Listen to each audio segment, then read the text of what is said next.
கடந்த 7ஆம் தேதி சென்னை உயர்நீதிமன்ற வளாகத்திற்கு வெளியே எங்களுடைய தலைவர் மக்கள் தலைவர் அண்ணன் திருமா அவர்கள் அந்த ஆர்ப்பாட்டத்தில் கலந்து கொண்டு வரும்போது மிகப்பெரிய அளவில் பல்வேறு சக்திகள் அதில் திட்டமிட்டு அவரை தாக்குவதற்கும் அவரை இழிவுபடுத்துவதற்கும் முயற்சி எடுத்திருக்கிறார்கள். ஆகவே இது போன்ற பல ஆண்டுகளாக இப்படியான முயற்சிகள் 20க்கும் மேற்பட்ட கொலை முயற்சிகள் அவர் மீது நடந்திருக்கிறது.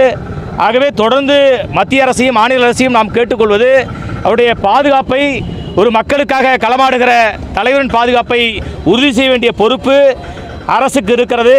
குறிப்பாக மத்திய அரசு அவருக்கு Z+ பாதுகாப்பை ஒரு மகத்தான ஒரு மக்கள் தலைவருக்கு, வெகு மக்கள் தலைவருக்கு, லட்சக்கணக்கான மக்களுடைய ஆதரவை தொண்டர்களை கொண்டிருக்கிற தலைவருக்கு Z+ பாதுகாப்பை உடனடியாக வழங்க வேண்டும்.